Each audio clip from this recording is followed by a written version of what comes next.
سیاسیکنانی دین از کجا سرچشمه گرفت که مردم ما دانند که آغازش چی است، یعنی اولین پدیده هاش چی است که شناسند، مثلا که دین سیاسی شده است. خطر تهدید این گروه های دینی سیاسی میتواند به ما تاثیرگذار باشد. این پیش از همه از چی است؟ وقتی مردم نادان است، وقتی مردم کورکورانه میرود، از پای دین باشد، از پای هر چیزی که باشد. تعلیمات غیر قانونی دینی میدهند، یعنی که در سمت اسلام یک چیزی ناکفایه است، یعنی که قاعده بغدادی یا که دیگر کتاب‌های اول اسلام را میخوانند، درک نمیکنند که مضمون چی است، مندرجه چی است. خود جناب گلی هم در اینجا گفتن که میخوانیم نمیفهمیم، درک نمیکنیم مضمون این چیز دارد.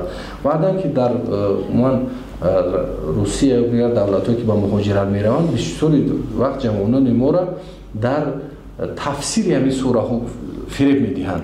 نادان که هستند در تفسیر این سوره ها میگن که همین خیلی مضمون دارد.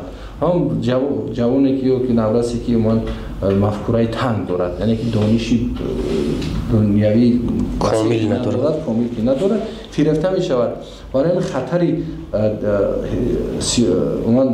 گروه‌های خطر سیاسی کنی دین هم در همین است که میتواند هر یک جامعه که نادان است، از دین خود آگاهی است، یعنی که کورکورانه می رود، اونا جلب کنند به گروه‌های سیاسی و این اصول میتونن وسیع کنند.